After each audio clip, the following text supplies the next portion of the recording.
to Hat-Trick Alpha Megachurch. Kami harap kalian tidak merasa canggung dengan cara kita mengangkat tangan, melompat, menyanyi, atau mendengarkan bahasa-bahasa yang mungkin asing bagi teman-teman. Karena kami percaya bahwa lagu dapat membangkitkan iman dan itu merupakan ekspresi kita mengasihi Tuhan. Alpha Megachurch adalah tempat untuk orang yang tidak sempurna. Jadi kalau kalian punya kawan atau saudara yang tidak sempurna, boleh banget diajak bersama-sama terhubung lewat ibadah ini. Di Alpha Omega Church kita berusaha membangun suasana yang antusias dan semarak dalam setiap ibadah. Jadi feel free untuk teman-teman mau mengangkat tangan, melompat, menyanyi, bahkan berkata yes, wow, amin ketika pembicara menyampaikan sesuatu yang positif dan memberkati teman-teman. Untuk kalian yang mengikuti ibadah secara online, kalian bisa mengetik respon positif kalian di kolom komen. Jangan lupa untuk tetap mematuhi protokol kesehatan, pastikan masker tetap kita gunakan. Dan kita bisa menyapa satu dengan yang lain dengan ramah dan tersenyum dengan cara melambaikan tangan tanpa harus bersentuhan fisik. Berikut ada beberapa informasi yang akan aku sampaikan. Ibadah raya di hari Minggu di 2 kali ibadah di jam 8 dan jam 10. Selanjutnya, Teens Online Service juga bisa diakses di YouTube Alpha Omega Church di hari Minggu jam 7 pagi.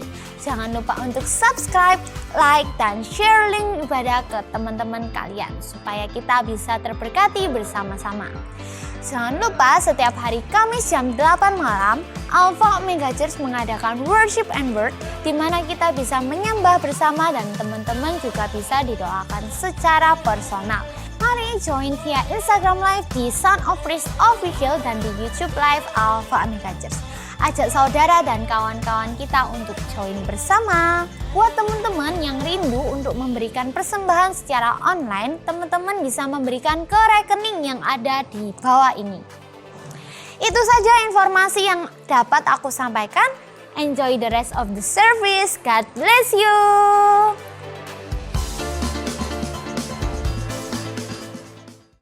Halo semuanya, welcome di Alpha Omega Church Teens Online Service. Gimana nih kabarnya kalian semua?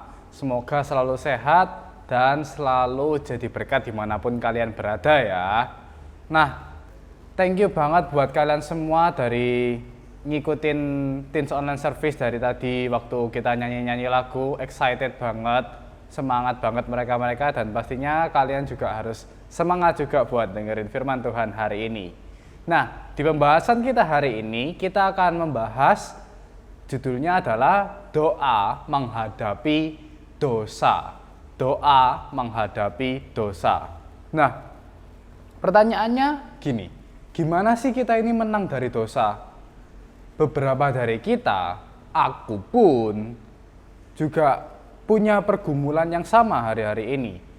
Dari sebagian kita mungkin ada yang mikir, kok aku ini terus jatuh dalam dosa? Kok aku ini selalu jatuh dalam dosa yang sama? Dosa yang ini tuh loh selalu keulang-ulang terus. Tiap tahun, tiap hari, tiap minggu, aku selalu memanjatkan doa. Dan mengakhiri dalam nama Tuhan Yesus. Tapi tetap aja dosa. Nah, buat kalian yang Kristen, if you are guys Christian yang lama di dalam Yesus, kenapa sih kita harus berdoa di dalam nama Yesus? Di Amerika berdoa dalam nama Yesus itu jadi suatu argumen. Yang satu, kenapa sih harus doa dalam nama Tuhan Yesus? Yang satunya mungkin kontra dengan hal itu. Nah, di ibadah-ibadah kita sering bilang di dalam nama Tuhan Yesus, ditekankan yang percaya bisa berkata amin. Sebagian mikir, kenapa kita berkata amin? Kenapa harus ngomong amin? Biasanya itu jadi hal yang kayak casual akhirnya. Yang udahlah itu kan ajaran-ajaran dari dulu, ya udahlah aku ngikutin tradisi-tradisi orang yang dahulu. Nah, kenapa orang tidak mengalami kuasa doa nih akhirnya? Karena seringkali kita nggak ngerti makna dari doa. Karena mungkin sudah seringnya diucapin kayak dalam nama Tuhan Yesus, atau yang percaya katakan amin, kita jadi nggak ngerti nih makna berdoa itu apa. Nah, sekarang aku akan ngajak kita berpikir. Dan pastinya ini meaningful banget ya buat kalian. Seringkali kita mengucapkan sesuatu tanpa arti. Kebiasaan doa di dalam nama Tuhan Yesus itu nggak ada artinya. Betul apa? Betul. Kadang kita langsung asal ceplos saja. Kenapa doa ngomong dalam nama Tuhan Yesus? Padahal kita nggak tahu artinya. Nah, beberapa dari kita harus ngerti nih. Pertama, yang seluruh umat manusia yang mau mendekat kepada Tuhan perlu mengerti apa sih maknanya doa dalam nama Tuhan Yesus. Poin yang pertama, Yesus itu mediatornya kita, perantara kita. So, Jesus is our mediator. Jadi Tuhan itu mediatornya kita lewat doa. Nah, 1 Timotius 2 ayat yang kelima itu bunyinya kayak gini. Karena Allah itu Esa dan Esa pula Dia yang menjadi pengantara antara Allah dan manusia, yaitu Kristus Yesus, yang telah menyerahkan dirinya sebagai tebusan bagi semua manusia. Bagi semua orang yang berdoa dalam nama Tuhan Yesus itu perlu mengerti Tuhan ini sudah menyerahkan dirinya sebagai tebusan bagi manusia, menjadi pengantara Allah dan manusia. Kita sama-sama katakan pengantara antara Allah dan manusia. Sama-sama ya. 2, 3. Pengantara antara Allah dan manusia. Nah, mungkin beberapa orang di perjanjian lama untuk ketemu Tuhan itu harus ada imam. Nggak semua orang itu bisa ketemu sama Tuhan. Harus dari imam. Jadi dulu itu ada 12 suku teman-teman. Satu suku itu adalah suku Lewi. Itu yang dipisahkan oleh Tuhan, dikuduskan dengan sebuah tugas dan tanggung jawab untuk menjadi imam. Nah, di sana dia ditugaskan untuk ngomong nih ke hadiratnya Tuhan, ngomong sama Tuhan. Harus mempersembahkan A, B, C, D, E, dan orang-orang ini baru bisa ngomong sama Tuhan. Nah, tapi di perjanjian baru nih, di perjanjian baru ada ayat-ayat yang bilang kalau misalnya Yesus itu sudah jadi persembahan yang hidup. Jadi Yesus itu sudah rela jadi pengantara nih. Jadi Yesus itu sudah mediatornya kita. Kalau kita berdoa dalam nama Tuhan Yesus, berarti kita ini punya yang namanya koneksi langsung sama Tuhan. Kita mau baca sama-sama di Ibrani 4 ayat 14 sampai 15. Karena kita sekarang mempunyai imam besar agung yang telah melintasi semua langit, yaitu Yesus, Anak Allah. Baiklah kita teguh berpegang pada pengakuan iman kita. Sebab iman besar yang kita punya bukanlah iman besar yang tidak dapat turut merasakan kelemahan-kelemahan kita. Sebaliknya, sama dengan kita, ia telah dicobai hanya tidak berbuat dosa. Kenapa kita berdoa dalam Tuhan Yesus? Karena Dia itu mediatornya kita, perantara kita, tiada nama lain. Loh, berarti Tuhan ini cuma pengantara. Berarti Yesus ini cuma perantara. Berarti Yesus bukan Tuhan dong. Ingatlah sekali lagi di 1 Timotius 2 ayat yang kelima, Allah itu Esa, satu, tunggal. Esa pula Dia menjadi pengantara antara Allah dan manusia. Perlu diingat lagi di 1 Timotius 2 ayat yang kelima. Nah, terus gimana dengan orang-orang yang doa tapi belum percaya sama Yesus? Didengarkan nggak sama Tuhan kira-kira? Yes, itu pertanyaan yang bagus banget. Banyak banget contoh dari luar-luar sana yang mengatakan bahwa mereka orang-orang yang nggak kenal sama Tuhan berdoa dalam nama Tuhan Yesus dan akhirnya memperoleh pertobatan dan anugerah sehingga mereka bisa percaya sama Yesus itu sendiri. Ada nih satu keluarga cerita papanya dulu nggak percaya, akhirnya sakit keras. Nah, papanya ini disuruh ayo doa, ayo doa, ayo doa. Tapi dia nggak mau, dia coba berbagai macam cara, kepercayaan A, B, C, D, E, cara A, B, C, D, E. Tapi tetap nggak sembuh. Ketika dia berdoa dalam nama Tuhan Yesus dengan percaya, Dan saat itu dia memperoleh anugerah keselamatan dan jadi bagian anggota keluarga Allah. Loh, berarti orang yang nggak percaya ini doanya lebih didengar dong sama Tuhan daripada kita orang yang percaya. Kalau gitu aku jadi nggak percaya aja biar doaku semakin didengar. Bukan kayak gitu. Bukan berarti orang yang udah puluhan tahun, belasan tahun percaya sama Tuhan, doanya nggak didengar. Tapi melalui doa, orang yang belum percaya diubahkan dan mengalami pertobatan. Dan orang yang sudah percaya didewasakan dan ditumbuhkan. Kita mau ucapin ini bareng-bareng. Melalui doa, orang belum percaya diubahkan dan mengalami pertobatan. Orang yang sudah percaya didewasakan dan mengalami pertumbuhan. Orang percaya doa kita itu spesial teman-teman. Didengar sama Tuhan lewat jalur yang khusus. Di Yohanes 14 ayat 16. Akulah jalan dan kebenaran dan hidup. Tidak ada seorang pun datang kepada Bapa kalau tidak melalui aku. Kita ini udah mengenal Yesus, udah mengenal Kristus si jalan kebenaran itu. Ketika kita di dalam nama Yesus doa, kita udah ada di jalur yang benar dan special offer dari Tuhan. Di perjanjian lama ada sistem korban, di perjanjian baru nggak ada, karena Tuhan Yesus sudah jadi korban itu, sehingga kita menjadikan Tuhan sebagai pengantara kita. Kita orang percaya doa dalam nama Tuhan Yesus karena dia perantara kita, bukan lagi orang-orang asing yang ada di luar sana, melainkan warga anggota Allah. Jesus in us, we are the temple. Dan kita berkata di dalam nama Tuhan Yesus kita berdoa, amin.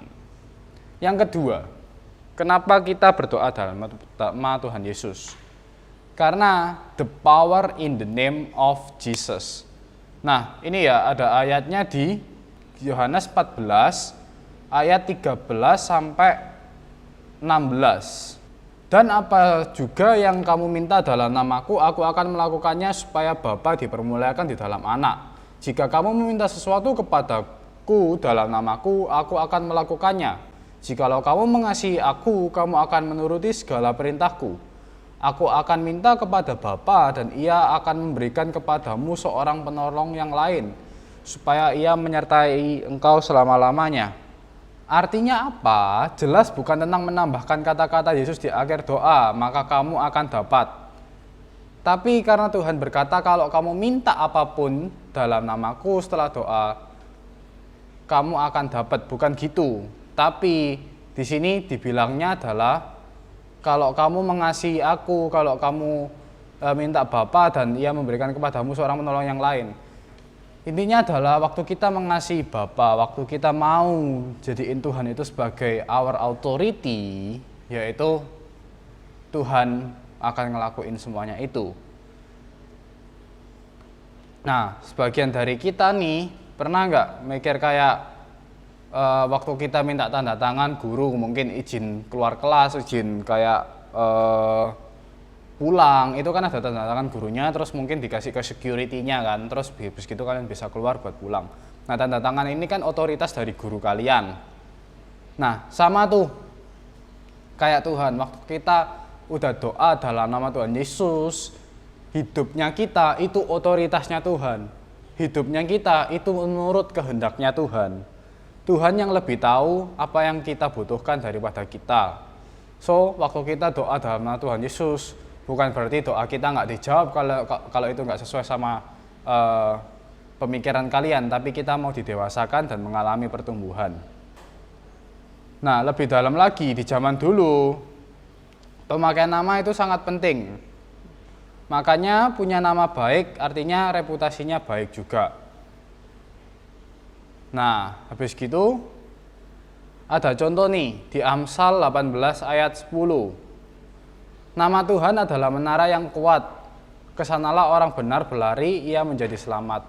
Nah, saat kita baca ayat ini, apa artinya? Ada sebuah tulisan Tuhan yang sangat besar, setinggi seperti menara.